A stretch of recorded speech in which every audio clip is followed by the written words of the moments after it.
Amém, meus irmãos? Então, eu gostaria de abrir a Bíblia com os irmãos hoje em 1 Samuel. O pastor Jamil terminou, então, o livro de Ruth na semana passada. E aí nós vamos entrar no livro de 1 Samuel. O livro de 1 Samuel é uma direção direta do livro de Juízes. É uma transição direta do livro de Juízes.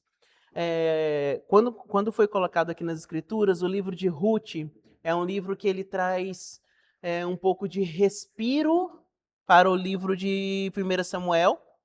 E o livro de Samuel, então, é uma sequência direta, tanto de Juízes como de Ruth. É como se o livro de Juízes e o de Ruth estivessem juntos, e aí o de Samuel começa, então, logo em sequência. Eu gostaria de abrir com os irmãos em 1 Samuel, capítulo 2, versículo 35. Nós vamos hoje no estudo pela manhã tratar do capítulo 1 ao capítulo 3. Nós dividimos, eu e o Carlton dividimos os estudos em 5 estudos, um para cada semana. E nós vamos então fazer um estudo expandindo aí o capítulos de 1 a 3. Por quê? Os capítulos de 1 a 3 de Samuel, eles são eles não são uma história de reis, nem uma história de juízes, nem uma história de grandes homens, mas esses 3 capítulos eles tratam diretamente sobre a vida do povo, sobre as pessoas simples, das pessoas comuns do dia a dia. O restante do livro de Samuel vai falar sobre pessoas grandes, vai falar sobre Saul, vai falar sobre Samuel já como um grande profeta, ele vai falar sobre Davi, e entre outros homens que foram grandiosos. Mas aqui na primeira parte do livro de Samuel, Deus ele vai tratar diretamente a pessoas comuns, né? Pessoas que, de forma geral, pareceriam insignificantes de acordo com todo o contexto do povo de Israel. Mas Deus ele não trata somente com grandes reis. Deus trata com pessoas comuns diariamente. Então isso está no meu caso. Sou uma pessoa comum no dia a dia em que Deus então pode fazer e operar, tá bom? Então, segundo Timóteo não, 1 Samuel, capítulo 2, versículo 35. Quem pode ler pra gente? Isso, 2:35.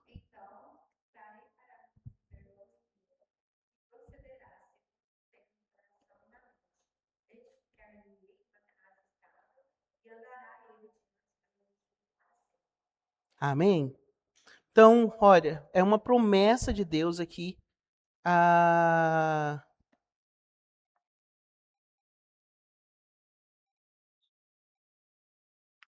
deixa eu só ver um negocinho aqui, irmãos. Deu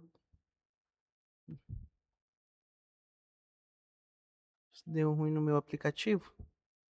Mas se não der certo aqui, eu já engatilho com outro local. Então, é uma promessa direta de Deus aqui para o povo de Israel.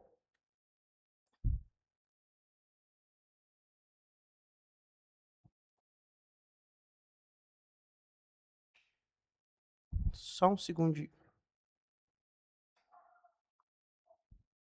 Ah, foi. Agora foi. Que susto, eu pensei que eu tinha perdido o que eu tinha escrito.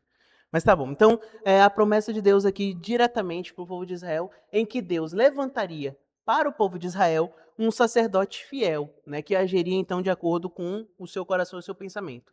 Então, vamos aqui só para nós entendermos o contexto do que estava acontecendo, tá? Então, primeiro eu vou falar sobre o livro de Samuel, sobre o seu contexto, né? Quem escreveu, quando escreveu, para quem escreveu, o contexto histórico, depois nós entramos no texto. Então, quem foi que escreveu?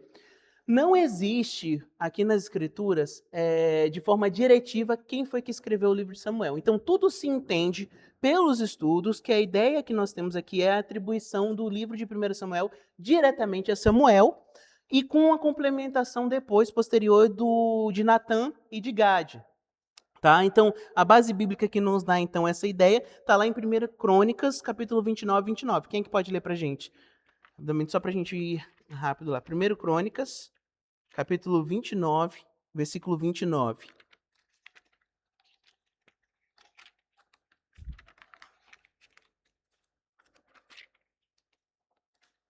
Quem encontrou pode ler pra gente. Os atos, pois, do rei Davi, tanto os primeiros como os últimos, eis que estão escritos nas crônicas, registrados por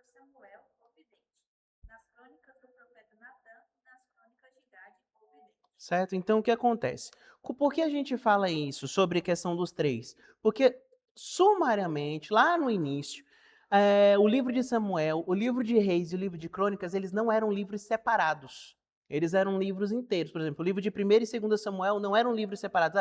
Vamos escrever 1º Samuel, vamos escrever 2º Samuel. Não existia isso. Ele era apenas um livro, né, que foi registrado ao longo das épocas. Depois, para estudo, eles fizeram essa separação, para quem pudesse ler e entender, olha, está no 1º livro de Samuel, aquele que foi escrito primeiramente, depois escrito no 2º livro de Samuel. Por quê? A primeira parte do livro de Samuel, da vida de Samuel, está toda descrita no livro de 1º Samuel, que foi até a unção de Davi, quando Davi, então, recebe a unção do Senhor para continuar a servir. Na segunda parte, nós vemos então a vida de Samuel dentro do reinado de Davi. A partir daí, nós vimos até a morte de Samuel. Dando a morte de Samuel, tem uma continuidade ali do livro de 2º Samuel, tá?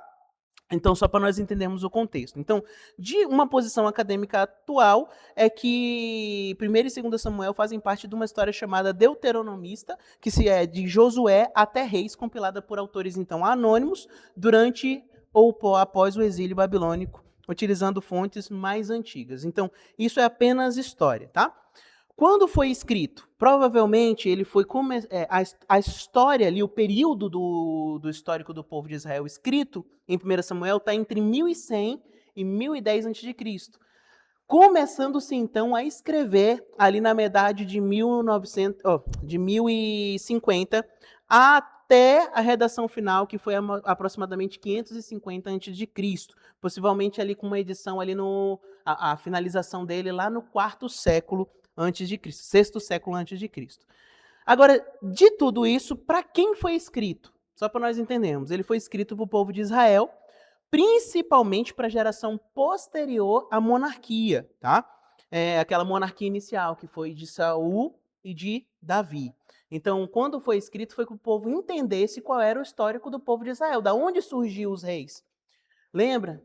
Em Juízes, no final do livro de Juízes, não havia... Qual é o último versículo que diz? Não havia rei em Israel, e cada um fazia conforme o que havia, o que achava mais certo. Então, era uma bagunça total. Quando nós entramos no livro de 1 Samuel, nós entendemos que Deus ele nunca quis que houvesse um rei no povo de Israel. Por quê?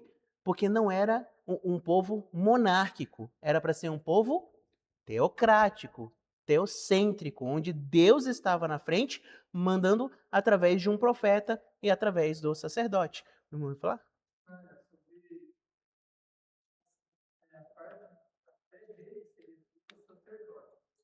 Uhum. Uhum.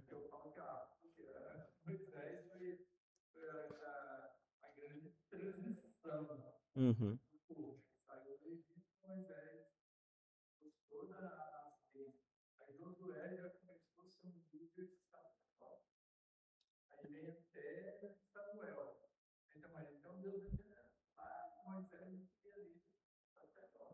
Mas Josué não era sacerdote.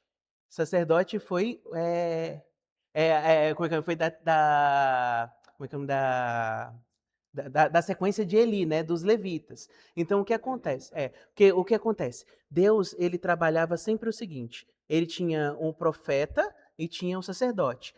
O sacerdote era aquele que representava quem? O povo diante de Deus. O profeta era o contrário, é aquele que representava Deus diante do povo. É por isso que ele utilizou Arão e Moisés. Moisés como um profeta, né, representando Deus diante do povo, e Arão como um sacerdote, que é representando o povo diante de Deus. Aí o que acontece? Josué substituiu Moisés. Então, Josué ele não foi um sacerdote, não foi um profeta de Deus diretamente, mas ele foi utilizado por Deus para guiar o povo até a entrada do povo em Canaã. Tanto é que quando ele finaliza ali o seu ministério, que ele diz assim, olha, nós ganhamos, estamos dentro da terra, o que é que ele faz? Olha, a partir de agora vocês precisam decidir. Eu e minha casa serviremos ao Senhor. Se vocês vão servir outros deuses, outra coisa, é problema de vocês. Eu e minha casa vamos servir ao Senhor. E aí diz o seguinte, que dentro de toda a vida de Josué, o povo serviu ao Senhor. Quando Josué morre, aí entra no período do quê? Dos juízes. Por quê? O povo não entendeu que quem era o representante de Deus naquele momento? Exato, os sacerdotes, apesar deles representarem Deus diante do povo, quem era a representação sumária ali de que Deus estava no meio do seu povo? Não era o tabernáculo? Se era o tabernáculo, ou seja, Deus está onde? No meio do seu povo, no tabernáculo. Por isso que eles tinham todas aquelas leis cerimoniais. Lembra que a gente viu lá em Êxodo? Aquelas leis cerimoniais serviam para quê? Para direcionar o povo para seguir a Deus. Então, aonde é que eles recebiam a direção para o dia a dia? Sobre as leis, sobre tudo? Lembra que Moisés fez aquela separação? Nas leis civis, olha, cada tribo ou cada família tem o seu líder, cada conjunto de famílias que seria a tribo tem o seu líder, e depois de tudo isso ia para o líder principal. Agora, depois da morte de Moisés, não tinha mais um líder principal. De Josué não tinha mais um líder principal. Aonde eles deveriam ir com todos os questionamentos finais? No Senhor. Aonde era? No tabernáculo. Era lá para o sacerdote. Então, o sacerdote agora ele receberia essa função. Só que Deus, como conhecia o coração do povo, ele constantemente mandava profetas, né, para que os profetas então representassem ali a sua voz. E esses profetas eles eram treinados aonde? No tabernáculo, juntamente com os sacerdotes. É o caso, como a gente vai ver, de Samuel, porque Samuel ele foi o quê? Só existiram 3 casos. Eu vou dizer para os irmãos, já vou me adiantar aqui um pouquinho, mas só existiram 3 casos de um profeta que também foi criado como um sacerdote. Foi Samuel, Jeremias e Ezequiel. Nas escrituras nós só encontramos esses 3 homens que foram considerados profetas e sacerdotes. Então nós tínhamos a seguinte, nós tivemos muitos profetas nas escrituras, aí a gente pode ver, no caso lá de Davi, que Davi teve Natã, né, e teve outros homens que foram só profetas. Teve homens que foram só sacerdotes e era a sucessão, né? Então, da tribo de Levi, então todos os homens da tribo se tornavam ali sacerdotes, ou se tornavam levitas para ajudar na organização do tabernáculo, depois futuramente do templo, ou que já era da família, né? Que eram os homens, e alguns desses homens eram separados para o serviço sacerdotal, todos da tribo de Levi. Então nós vimos separado. Só que esses 3 homens foram os únicos que a gente encontra nas escrituras, né? Ezequiel, Jeremias e Samuel, que eram sacerdotes e profetas ao mesmo tempo. Por isso que veio o que o irmão falou, né, sobre o profeta e sacerdote. Existia sim essa função, só que a gente só tem 3 casos na Bíblia que foram esses 3. Porque eles estavam preparando, eles eram um vislumbre de quem veria depois. Por quê? Olha, presta atenção. Existia a função sacerdotal, a função profética, e porque o povo escolheu a função de rei. Quem é que é profeta, sacerdote e rei? Jesus. Foi o único nas escrituras que teve as 3 funções ao mesmo tempo. Então você vê, Deus ele veio trabalhando com o povo dia após dia. Então, mas essa colocação foi importantíssima. Por quê? Porque aí você vê a preparação do povo. Era a representação de Deus no meio do seu povo e a representação do povo perante Deus, né? Tanto sacerdotes como profetas. Então, dando essa continuidade, então, para quem ele escreveu para o povo de Israel, justamente para que eles tivessem esse entendimento. Então, qual era o principal objetivo? Era explicar a transição do período de juízes para a monarquia, mostrar por que Saul foi rejeitado, demonstrar que Deus escolheu Davi segundo o seu coração e, quarto, ensinar que o verdadeiro rei de Israel é o Senhor. Era aqui onde eu queria chegar. Porque, como eu falei no início, Deus ele queria o quê? Que o povo entendesse que ele era o centro. Não era um homem. Todas as outras nações tinham o quê? Reis. A gente vai ver na época de Saul, você vai ver um dos reis mais falados aqui no livro de 1 Samuel, é o rei Aquis, que era um rei filisteu, que era contra o tempo todo o povo de Israel. Então o povo de Israel olhava aquilo e queria o quê? Não, todas as outras nações têm um rei. Mas eles precisavam de um rei? Não, eles já tinham Deus. Olha, é tão importante isso que quando Saul fica meio louco, que ele fala assim, olha, quem é que vai lutar contra Golias futuramente? Ele diz assim, aquele primeiro que se levantar, que vai lutar contra ele. Pensa comigo, foi tão esquisito isso?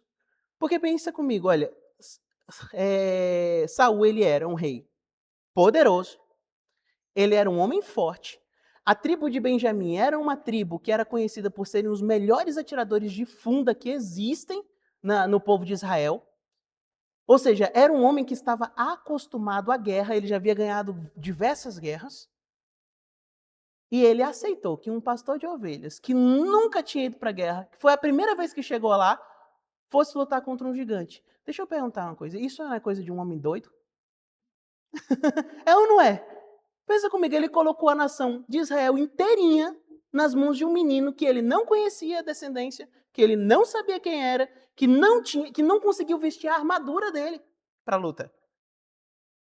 E que na hora de ir para a guerra ele não levou espada, não levou nada, levou o quê? Uma funda com uma pedra. Um homem insensato, um homem que estava longe de Deus. Exatamente, estava insensato demais. Então, a loucura chegou então na mente dele de uma forma que tudo virou bagunça, né?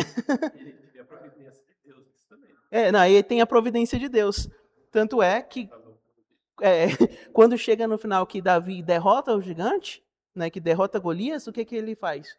Aí ele volta, né, fala, olha, Deus entregou nas mãos a Davi, e aí ele vai e faz toda aquela glória para Davi. Aí voltou a Deus? Antes era loucura, e de repente do nada volta a Deus, né? É complicado. Sim. Uhum. Não.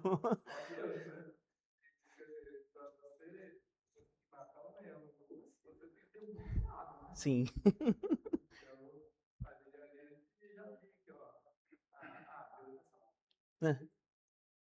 Deus preparou Davi, né, para aquela situação. Mas uma das coisas mais importantes, mesmo que Davi não tivesse nada daquilo ali, Deus já havia o quê? Ungido ele através de Samuel, né? Então, assim, Deus já estava preparando ali. Por isso que é importante. Teve um rapazinho ontem lá na escola que ele virou para mim e falou assim, eu tô com medo de fazer audição, que ele tinha que fazer uma audição, ele é cristão, e ele vai fazer uma audição na igreja dele, porque na igreja dele tem algumas audições para música, né? Como é uma igreja muito grande, então eles fazem as audições certinhas, para ver quem é que tem a habilidade, porque na adoração a Deus a gente precisa estar bem preparado, a gente não coloca qualquer pessoa para pregar, né? A gente não encontrou uma pessoa lá na rua e dizer, não, vem pregar. Né? Não é assim, né? A pessoa tem que estar preparada. Na música também é a mesma coisa. E aí eles fazem isso lá. Aí ele falou assim, mas eu não sei. Eu falei, olha, o que você precisa fazer primeiro? Primeiro, você é salvo? Você é cristão? Ele falou, não, eu sou salvo, já aceitei Jesus como meu salvador, tenho certeza. Eu falei, tá bom.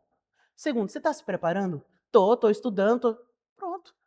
Então você já fez as duas partes mais importantes. Primeiro, transformou o seu coração. Segundo, você está se preparando. Agora, por que você está se preparando? Para quando a oportunidade chegar. Né? Então foi o que Davi fez. Ele se preparou, quando a oportunidade chegou, ele estava preparado. Não foi de supetão, né? Ele já estava preparado para aquilo. Né? Então, dando continuidade aqui, dentro do contexto histórico, o tempo está passando muito rápido. Dentro do contexto histórico, temos aí o período de transição, que é o período dos juízes para a monarquia em Israel. E aí o povo olhou para as outras nações, viu essa monarquia e o que eles fizeram? Queremos também para nós, queremos ser igual aos outros povos. Mas o povo de Israel não foi chamado para ser igual aos outros povos. Eles foram chamados para ser uma nação sacerdotal. O que é uma nação sacerdotal? A gente acabou de falar sobre o sacerdote. Qual é a função deles? Representar toda a humanidade diante de Deus. Eles entenderam errado. Eles entenderam que eles eram uma nação exclusivista. Ou seja, nós somos os únicos escolhidos por Deus, todo o restante do mundo não serve para Deus. Só que não, eles foram chamados para ser uma nação sacerdotal. Nós estamos representando o mundo diante de Deus. Ou seja, nós somos diferentes para que as outras nações olhem Deus através de nós. E nós temos isso. É importante nós notarmos que vários povos falaram sobre isso. Você vê lá em Abraão, o que o Egito falou? O faraó? Olha, o teu Deus é o Deus verdadeiro. Você vê futuramente, lá na Babilônia, Nabucodonosor, Deus é o Deus verdadeiro. Você vê até o próprio Aquis, que era um filisteu, disse, olha, o Deus de Davi está com ele. Ou seja, as outras nações reconheciam a presença de Deus no meio do povo de Israel. Só o povo de Israel que não reconhecia a presença de Deus no meio deles. Eles sempre queriam se afastar de Deus. Sempre. Então, a situação espiritual de Israel era uma situação espiritual instável. Por essa instabilidade, eles quiseram, então, um rei para aparecer com as outras nações. E Deus falou o quê para eles? Ah, vocês querem um rei? Então, eu vou te dar um rei. Mas de onde eu vou te dar um rei? Os irmãos lembram no livro de Juízes que nós trabalhamos, falamos sobre aquela tribo que defendeu quem fez aquela atrocidade com a mulher lá do homem. Qual foi a tribo? Benjamim. Da onde que Deus tirou o rei de Israel? Da tribo de Benjamim. Saul era um benjamita. Ou seja, Deus envergonhando eles, na cara deles, dizendo assim, olha, vocês não querem um rei? Vocês vão ter um rei da tribo que fez vocês terem uma guerra civil. Olha que tristeza. É, olha que tristeza. Mas Saul, naquele momento, ele foi um rei que serviu ao Senhor. Ele foi o rei que unificou as tribos para servir ao Senhor. O problema foi a mentalidade dele, que foi então se engrandecendo ao invés de engrandecer a Deus. Dito tudo isso, para nós entendermos o panorama, aí nós vamos aqui voltar para o livro para o início de Samuel, que são os primeiros 3 capítulos. E eu vou trabalhar isso rapidamente aqui com os irmãos. Então, dentro dessa transição histórica aqui, queria que os irmãos abrissem lá em 1 Samuel 3, 19. Quem é que pode ler para nós? 3:19.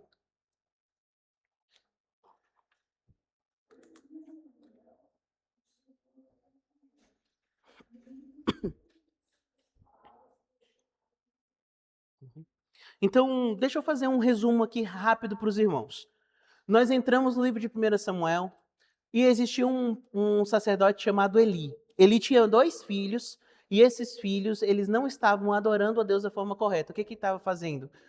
Tudo que o povo trazia, eles tiravam para eles. Eles dormiam com as mulheres do povo de Israel. Então, assim, eles estavam banalizando o serviço a Deus.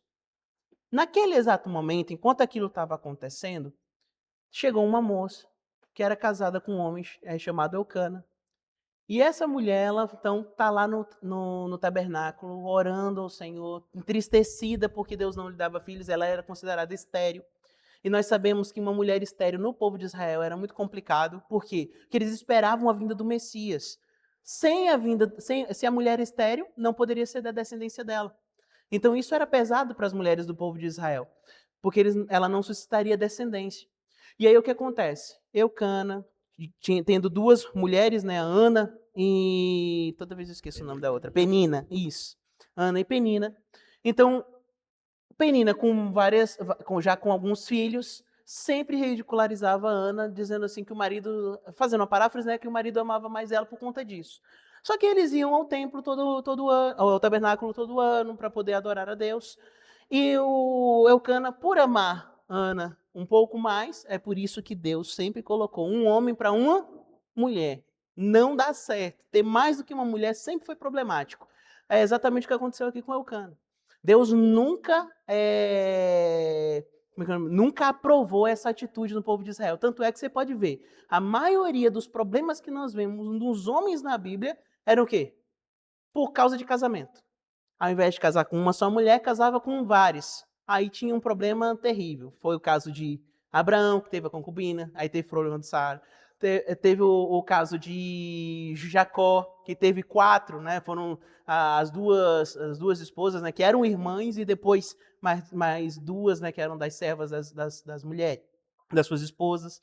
Aí nós vemos assim, Davi, que caiu por causa disso, Salomão, que caiu por causa disso, nós vemos Saul, que também fez por causa disso. Então você vê inúmeros problemas por causa disso. Aí nós chegamos aqui, e Ana, angustiada, o que Eucana faz? Ele pega e dá para ela o dobro da porção de todos os outros, que ele deu para sua outra esposa, para Penina e para os filhos. E aí ela vai chorar amargamente lá no tabernáculo. Enquanto ela está chorando, ela está tão angustiada que Eli, aí eu já vou dizer para os irmãos, olha, Eli, ele tinha um problema muito sério.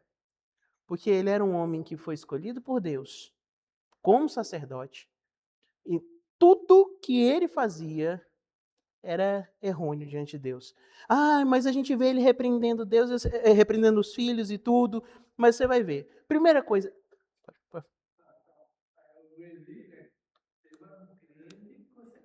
Uhum.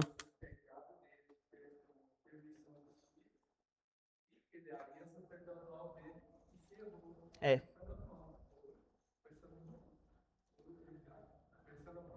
Uhum.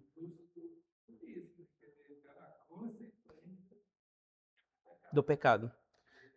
E o pecado de Eli não foi um pecado direto, foi um pecado de omissão. Assim, não é, ele em si não estava pecando assim de fazer os atos errados. Ele pecou por se omitir de tomar a responsabilidade, né? De tomar a liderança, de ser o líder da sua casa, de ser o líder da. Exatamente. Mas você vai ver que ele vai reclamar. A gente vai ver o texto, ele vai reclamar com os filhos. Mas vocês vão ver o que vai acontecer por causa dessa omissão. Então, o que acontece? Quando ele olha para Ana, a primeira coisa que ele pensa dela é o quê? Olha só, a mulher angustiada, ao invés de tomar uma atitude de questionar o porquê ela estava daquele jeito para aconselhar ela, a primeira coisa que ele diz para ela é o quê? Você tá bêbada? Olha só como a mente dele já estava tão deturpada por causa dos filhos que ele não teve o direcionamento de entender o que era perturbação de espírito e o que era embriaguez. Tanto é que Ana vai dizer ali, mas eu não estou embriagada, Senhor. Eu estou angustiada de coração. E aí eles oram, ele fala tudo aquilo ali para ela e fala, não, que Deus faça conforme a tua oração. Ela volta para casa e ela tem um filho com Eucana. Deus abençoe e ela tem. A promessa dela para o Senhor foi que se o Senhor desse um filho a ela entregaria ao Senhor. Então, ela teve. E ela cumpriu a sua promessa. Ela pegou o filho, que foi Samuel, depois de desmamado, trouxe ele para o tabernáculo e ele então cresceu junto com os sacerdotes. Aí é onde vem a responsabilidade individual. Por quê? Samuel estava crescendo aonde? Na casa dele. Ou seja, pensa comigo, a gente sabe das omissões, a gente sabe do problema, mas a responsabilidade é individual. A gente sabe que teve os problemas ali do pai com os filhos e tudo, mas a responsabilidade é individual, porque Samuel via o que estava acontecendo, mas o seu coração ficou firmado em Deus. Por esse motivo, ele tomou a decisão de servir a Deus em todos os dias da sua vida. E aí o que acontece? Mesmo vendo aquilo que estava acontecendo, Samuel não tomou nenhuma atitude contra eles, porque a responsabilidade era do líder, né, que era de Eli, mas ao mesmo tempo ele se preparou para quê? Para que Deus pudesse usar ele, porque a promessa já havia sido feita, né? Ensinava direitinho. Exatamente. E a gente percebe também que ele ficou lá até ser desmamado. Uhum. E isso acontecia geralmente até os 6 anos. Quer dizer que ele foi educado. Educado. Pela mãe. Mais pela mãe, Uhum. mais não sei até hoje. Mas até os 6 anos. A área crítica de educação de filhos é exatamente isso. De 0 a 7 anos, que é o que vai ficar guardado para o resto da vida. Exatamente. Olha, eu vou dizer para os irmãos, os versículos que eu sei decorado hoje, a maioria eu aprendi mais ou menos nessa época, entre 6 e 8 anos. É o que está guardado até hoje. Alguns hoje eu tento decorar, às vezes eu esqueço e tudo, mas aqueles que eu aprendi naquela época, eu tenho decorado até hoje. Porque os princípios, eles ficam, né? Os princípios ficam. Então, nós temos esse panorama aqui do que estava acontecendo ali. Então, Deus responde às orações do secreto. Ana não precisou chegar na frente do tabernáculo inteiro e orar e fazer aquela... Não, ela ficou ali no seu cantinho, orando ao Senhor, e Deus a preservou e deu aquilo para ela. Então, o livro de 1 Samuel, ele não vai nos convidar a olhar além das aparências políticas e focar na vida espiritual individual. Foi o que aconteceu com Ana, e foi o que Ana inculcou na cabeça de Samuel, ao ponto de Samuel ficar até o final da sua vida dependente completamente de Deus. Então, Salmo 34, 15 diz, os olhos do Senhor estão sobre os justos e os seus ouvidos atentos ao seu clamor. Então nós cremos que Deus vê e responde às orações feitas em secreto? Temos que confiar nisso, né? O próprio Senhor Jesus Cristo fala sobre isso, né? Então, quando você tiver que orar, vai até o quarto, fecha a porta e ora ao teu Pai em secreto, que Ele vai te ouvir. Ou seja, nossas orações precisam ser dessa maneira. Então, Ana ali, ela teve uma oração que gerou um propósito. Ela expôs a sua dor e ela teve uma resposta, então, de fé. Ela enfrentou ali a esterilidade e tudo que nós vimos, mas no 1 Samuel capítulo 1, versículo 11, o que ele diz aí? Vamos ler o versículo inteiro? 1:11. Quem é que pode ler pra gente?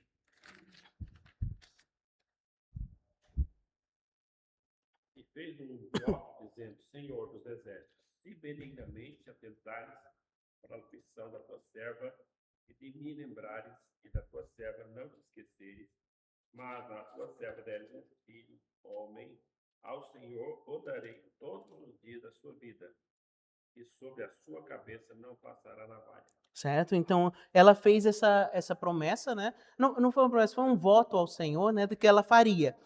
Quando você chegar no capítulo 2, que você vai do versículo 1 ao versículo 10, tem o cântico de Ana. Depois dá uma lida nesse cântico. Por quê? Porque a oração dela, inicial, não foi uma oração por alívio. Ele foi uma oração pelo quê? Submissão ao plano de Deus. Ela não orou ao Senhor para que Deus desse para aliviar a dor dela, mas ela orou ao Senhor para que o Senhor fizesse na vida dela o que fosse necessário. Tanto é que o voto dela não foi: o Senhor me dá para eu guardar. Foi o quê? Se o Senhor me der, eu entregarei ele ao Senhor. Entende? Não foi por alívio da alma dela, mas foi para quê? Para que o plano de Deus fosse feito na vida dela. Então foi essa a oração dela. E ela teve essa resposta. Então Deus ele transforma a dor em um plano redentor. O que nós entregamos, tudo aquilo que nós entregamos a Deus, ele usa para algo muito maior do que nós imaginamos. Exatamente tudo. Então a oração de Ana aqui, não foi por alívio, mas foi pela submissão ao plano eterno de Deus. Então, como é que tem sido as nossas orações? São por alívios para a nossa própria alma, para o nosso sofrimento diário, ou são para colocar nossas vidas em submissão à vontade de Deus? Isso é importante nós olharmos isso. Olha, Romanos 8:28 diz: sabemos que todas as coisas cooperam para o bem daqueles que amam a Deus, daqueles que são chamados segundo o seu propósito. Ou seja, é uma continuação. Se nós somos chamados segundo o propósito de Deus, tudo o que for de acordo com o propósito de Deus, nós sabemos que as coisas irão cooperar. Certo? Então não é para o meu propósito, é? Não, é para o propósito de Deus. Tá? Dando continuidade. Aí nós temos o colapso espiritual da casa de Eli. Por quê? Os filhos dele desprezavam o sacerdócio, desprezavam as ofertas do Senhor, e ele honrou seus filhos mais do que a Deus, tolerando o pecado deles. Olha 1 Samuel 2:29. Quem é que pode ler pra gente? 2:29. Porque nós temos pouco tempo, mas pode ler só o 2:29, depois eu volto aqui um pouquinho.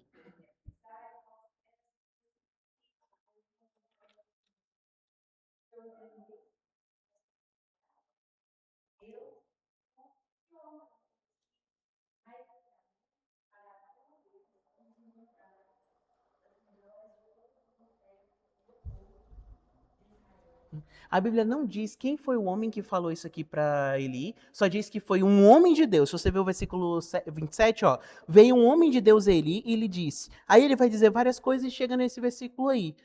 Só que se você olhar antes, no versículo 22, olha o 22 e o 23 que diz. Quem é que pode ler pra gente?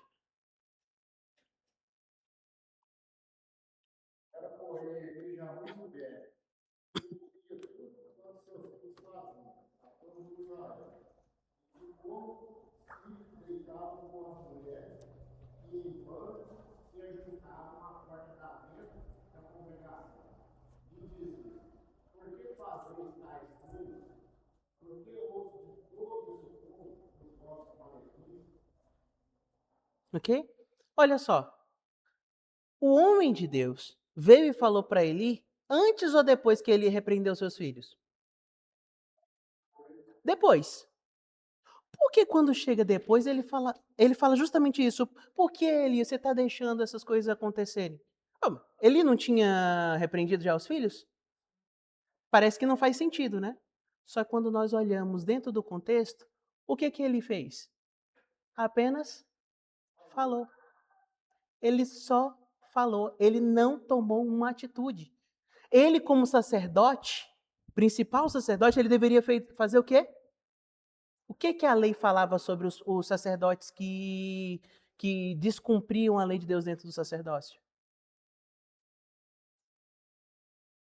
Era morte. A lei de Moisés falava exatamente isso. Que todos aqueles que fizessem alguma coisa com os sacrifícios a Deus, que fossem indignos, deveriam o quê? Morrer. Era uma lei que estava clara sobre as leis cerimoniais. Ele estava envolvendo tanto leis cerimoniais quanto lei civil. Ou seja, tudo que era contrário à natureza santa de Deus deveria ser a morte. Ele fez o quê? Não, meus filhos, não pode fazer isso não. Continua fazendo. Foi isso. Fogo estranho. Foram mortos. Ou seja, Arão tomou atitude em cima dos seus próprios filhos também. Né? Arão não foi um homem tão perfeito, mas o que ele fez? Ele cumpriu a promessa e o mandamento do Senhor. Era para ele ter feito a mesma coisa, mas ele fez o quê? Fechou os olhos para os seus filhos, só falou, repreendeu de boca, mas não tomou uma atitude quanto a eles. Por isso que veio, então, essa repreensão no capítulo 2 sobre a família dele. Tendo esse colapso, né, espiritual, lá em Provérbios 29:18, fala justamente sobre a tolerância ao pecado, ela gera o quê? Juízo e não misericórdia. Muitas vezes, quando a gente trata na igreja, a gente fala sobre que a gente precisa ter misericórdia com aqueles que pecam. Precisamos ter misericórdia, até o ponto que a Bíblia diz: misericórdias são misericórdias, juízo é juízo. É por isso que nós tratamos na igreja da mesma forma como nós tratamos no nosso lar. Qual é? São 3 tipos de disciplina. A disciplina educativa, que é aquela que é ensinado, onde a palavra de Deus é pregada. A disciplina repreensiva, que é aquela que entra em disciplina, né, conversa, tira da ceia, tira das funções ministeriais, para que a pessoa não se afaste, mas pelo contrário, mas que ela tenha o seu coração, reconheça, e há o quê? Uma mudança para que ela retorne. Não é permanente, né? Não é permanente, é um momento que a pessoa está o quê? Se reestruturando para voltar a servir ao Senhor. É o que Paulo fala lá em 1 Coríntios, né, para a igreja de Coríntios. Olha, chegou num ponto que os irmãos estavam já excluindo todo mundo. Manda para o inferno mesmo, que manda para Satanás. E Paulo, não, calma aí, irmãos. Houve arrependimento? Traz de volta. Né? Ou seja, recompõe ali. E por último é a punitiva, que é aquela que, olha, você já recebeu a educativa, já recebeu a repreensiva. Não quer mesmo servir a Deus? Não quer mesmo? Então ninguém está te prendendo aqui, né? Então fica à vontade. Quer ir para o mundo? Vai para o mundo. Só não vai trazer coisa do mundo para dentro. Mas da porta para fora você fica à vontade. Que aí é onde tem exclusão, etc. Mas não do corpo de Cristo. Nós não temos esse poder. Nós falamos apenas da parte organizacional. Né? Então, é esse exato momento aqui. Então, existe essa parte. Então, nós, como servos de Deus, precisamos trabalhar também. Não podemos ter tolerância ao pecado. Nós temos que ter misericórdia com o pecador, mas não tolerância ao pecado. Então, a liderança exige o quê? Disciplina espiritual. A queda da casa de Eli aqui, ela serve como um aviso solene que a liderança sem integridade gera colapso. Olha, Eli, pelo que a gente entende no livro de Samuel, ele ensinava direito. As pessoas tinham ele como referência. Ele era o sacerdote, mas o que eu me mostro para o que eu sou tem uma enorme diferença. Então, a minha parte externa, ela tem que ser condizente com a minha parte interna. Eu não posso falar uma coisa e viver outra. Né? Ela tem que ser condizente. 1 Timóteo 4,16 fala o seguinte: tem cuidado de ti mesmo e da doutrina. Continua nestes deveres, porque fazendo assim salvarás tanto a ti mesmo como aos que te ouvem. Ou seja, é intelectualmente e de vivência. Né? Ou seja, tanto na sua mente quanto na sua prática. Né? Você tem que estar com a presença de Deus. Então há algo na nossa vida que nós sabemos que precisa de correção e às vezes a gente está adiando, precisamos ter isso no coração. Então o chamado de Samuel aqui foi um coração disponível. Quando acontece, só para a gente finalizar, eu vou passar só 2 minutinhos, tá? Quando Samuel está lá na casa de Eli, que Deus fala diretamente com ele, Samuel então vai e pergunta para Eli, o que o senhor está me chamando? Eu falo, não estou te chamando não. Aí ele volta para deitar e fala, Samuel, Samuel. Ele está me chamando, né? Deixa eu ir lá de novo. Ô senhor, o senhor está me chamando? Não, não te chamei não. Aí ele entende, ó, pode ser Deus. Volta lá e quando alguém te chamar de novo, você fala o quê? Senhor, o teu servo te ouve. Samuel voltou, orou ao Senhor. O que aconteceu? Não, orou não, né? Ele voltou e aí Deus chamou de novo, Samuel, Samuel. Aí ele fala, Senhor, fala que o teu servo te ouve. A partir dali, olha só, Samuel não era um homem, mas também não era um garotinho pequenininho. A Bíblia diz que ele era um menino. Geralmente, quando se fala sobre um menino, a gente não sabe exatamente a idade. Por quê?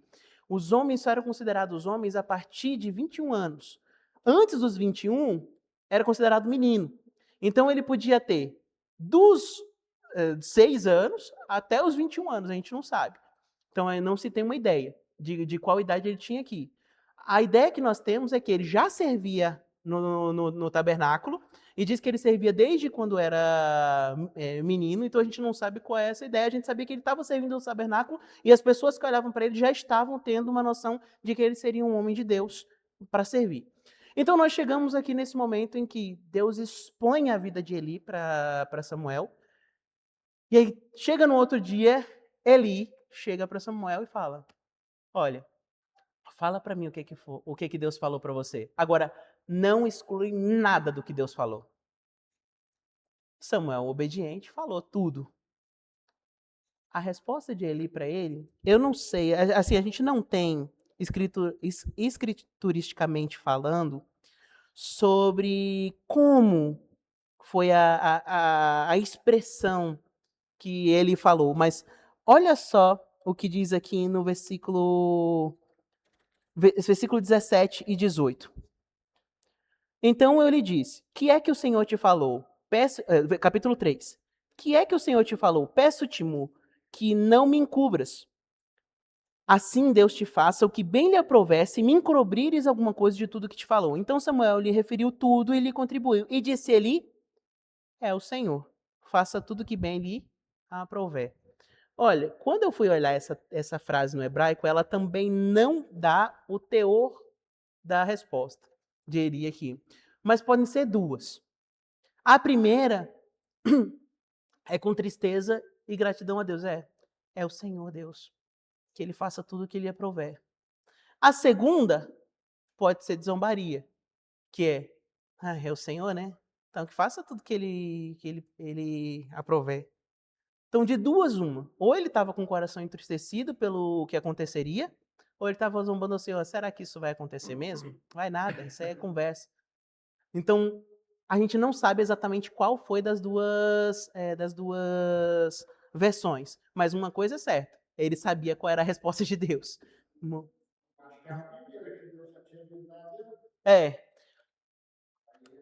A questão é que ele não faz nada para mudar depois. Você está entendendo? E esse é um problema, é aceitar a condenação sem procurar a mudança de vida. Porque Deus, muitas vezes, no arrependimento, não é que Deus mudou os seus planos, não, mas no arrependimento Deus vê o coração. Olha o que aconteceu com Davi. Ainda recebeu a punição do que fez, mas houve mudança no seu coração, arrependimento. E Eli não teve. Ele continuou do mesmo jeito até o final de sua vida, entristecido pelas coisas que aconteceriam. Né? Então a gente não sabe, mas a gente precisa ter sensibilidade espiritual, porque o ruído do mundo é grande. Olha, Provérbios 22:6, instrui a criança no caminho que deve andar, e até quando envelhecer não se desviará dele. Então, 3 aplicações práticas, só para nós finalizarmos. Primeiro, precisamos ter orações sinceras a Deus. Deus ouve o clamor do coração que se derrama diante dele com fé total, igual a Ana fez.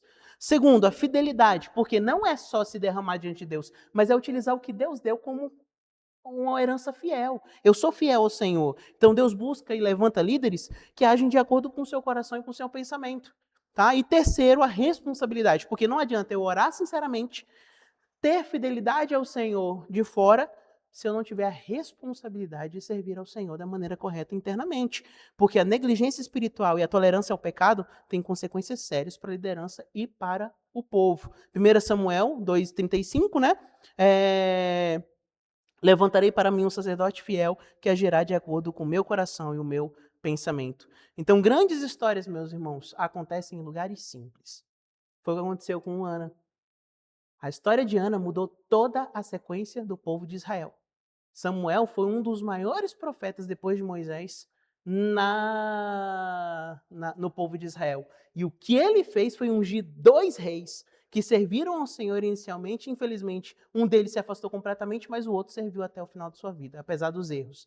Então, uma mulher que ninguém sabia o nome, que era uma mulher simples, orou ao Senhor com fidelidade, o Senhor ouviu e isso mudou toda a nação de Israel.